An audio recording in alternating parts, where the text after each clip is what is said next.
Trust the experts. Trust EcoDrive for accurate information, the right advice, and an experienced perspective.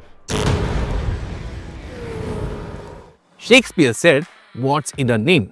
But for a lot of people, there's a lot. It's not every day that you see a name of an individual being used on a motorcycle.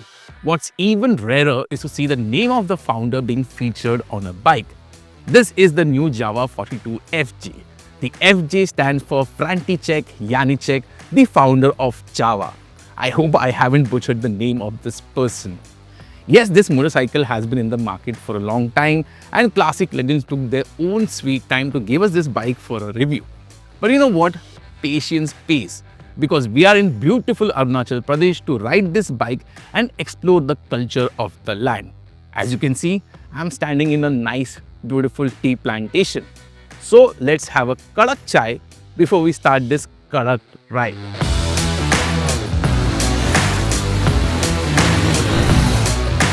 The biggest update on the new Jawa 42 FJ is the inclusion of the Alpha 2 engine. This engine has higher displacement, and not surprisingly, power and torque figures have gone up. The acceleration of the 42 FJ is pretty brisk till 60 kph, post which the performance tapers down a bit. What I really like of this motorcycle is the exhaust note, especially the intake growl, which is very nice, and when you roll off the throttle, you can hear some nice crackle which adds to the riding experience. Another interesting bit is the engine mapping. The first 3 gears focus on torque and the top 3 gears focus on power. Talking about cruising speed, you can cruise at speeds between 100 to 110 kph rather easily on this bike with some vibrations for company. Gladly, the vibrations aren't too harsh, which will not take away the riding experience. The clutch action of this motorcycle too is very light. Yes, we didn't encounter too many traffic, but wherever we faced some traffic, the clutch action was very light. The 6-speed gearbox also worked very well. So if you're looking for a peppy and performance-oriented motorcycle, the 42 FJ is a better option than the standard motorcycle. I was never a fan of the styling of the Jawa 42, but with the FJ, things are different. The standard bike looks a bit too small, but the 42 FJ has got the proportions and visual mass right. The headlight bracket is similar to the Triumph Street Twin, but looks good. The fuel tank and the seat shape is better. The raked exhaust mufflers are also a nice sporty addition. The FJ is available in 5 color options and 19 cladding options. So as a buyer, you would be spoiled for choice. The overall styling is sporty while retaining the retro charm of a Jawa motorcycle. And the 42 FJ proves that subtle updates can elevate the visual appeal massively. Fit and finish levels of Jawa bikes was a big concern, and I'm happy to report that the brand has worked really hard to improve its quality. The paint finish on the bike is impressive, the cladding looks premium, final gaps are tighter, and welds are better. Switch gear also feels solid, and there are 2 extra buttons which indicate that the bike might get turn-by-turn navigation and additional features in the future. What I don't like is the digital instrument console.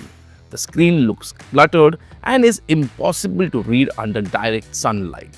Also, a hinged fuel tank would have added to convenience, as removing and fixing the cap back again is a bit irritating. So let's check out the ergonomics of the 42 FJ. First up is the seat height. The seat height of the bike is 790 mm. I'm 5 feet 10 tall, weigh around 100 kg. As you can see, I can easily flat foot. For shorter riders, there is an issue, and that's the width of the bike. It is a bit wide, so for shorter riders, the seat height, even though the seat height is low, but when you're sitting on the bike, they might tiptoe a bit. Now talking about the ergonomics, you get a nice flat wide handlebar, and the foot peg is center set. So the riding posture is very upright and very comfortable. Yesterday I rode around 4 hours, and even after riding for such a long time, I had hardly any discomfort. The seat space for the rider is good, the cushioning is on point. So in terms of the riding posture and the comfort aspect, the 42 FJ is very good.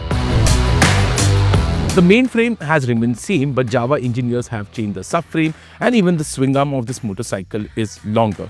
The wheelbase has also gone up. So one would assume that the steering of this motorcycle is lazy. But on the contrary, the 42 FJ feels very cheerful around corners. On our way to Ziro, we encountered some beautiful mountain twisties and I was having a great time on this bike. The handling dynamics is also courtesy the fatter tires on the FJ variant.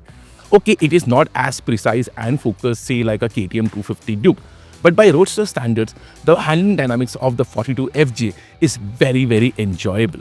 The suspension setup is on the firmer side. Okay, it isn't as stiff and tossy as the Hunter 350.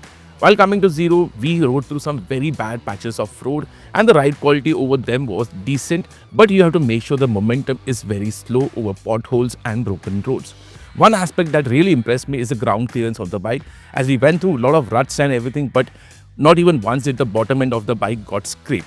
So had Jawa engineers softened the damping of the rear suspension a bit, the ride quality would have been even better. The bike employs disc brakes on either end and stopping power offward is good despite the weight of the bike. The bite is on point, but a bit more feel through the lever would have been welcome.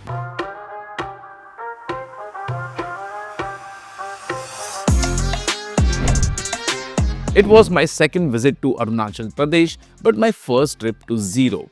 Before the ride started, we got to see the traditional dance of the Nishi tribe, and it was heartening to see the young generation embracing their culture and ensuring that their traditions are carried forward. The next morning, we rode from Itanagar to Ziro, and as we kept on gaining elevation, the mountains and the valleys became bigger and prettier. In the initial part of the journey, we encountered some very bad roads. But later we were rewarded with some great mountain twisties and it was a delight to lean through the corners on the Jawa. As a biker, Arunachal Pradesh should be on your list of destinations to visit because of the engaging winding roads on offer and the gorgeous views are a bonus. We were also given a tour of an Apatani tribe home and the warmth of our host and the delicious food was all we needed after a long ride.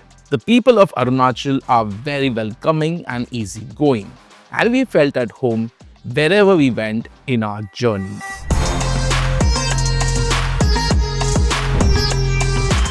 I was never a fan of the Jawa 42. The peaky engine nature, the poor quality levels, and the overall styling didn't sit well with me. But that's not the case with the 42 FJ. I think it has the right visual appeal, and the quality levels of this motorcycle has improved a lot. There are two highlights of this bike. First up is the motor and second is its handling dynamics. The Alpha 2 engine offers you better performance while being easier to ride, especially at low speeds. The handling dynamics of this motorcycle is very engaging and by roadster standards, it is right up there.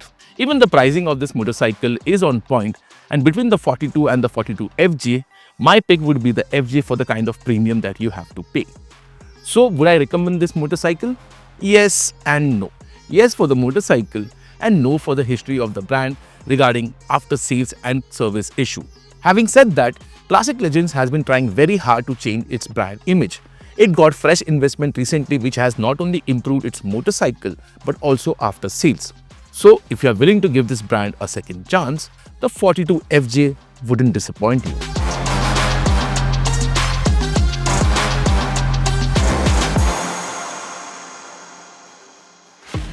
Time to switch gears and get into Acco Drive. For hassle-free car service, in-depth reviews, great deals on new cars and personalized advice from our experts.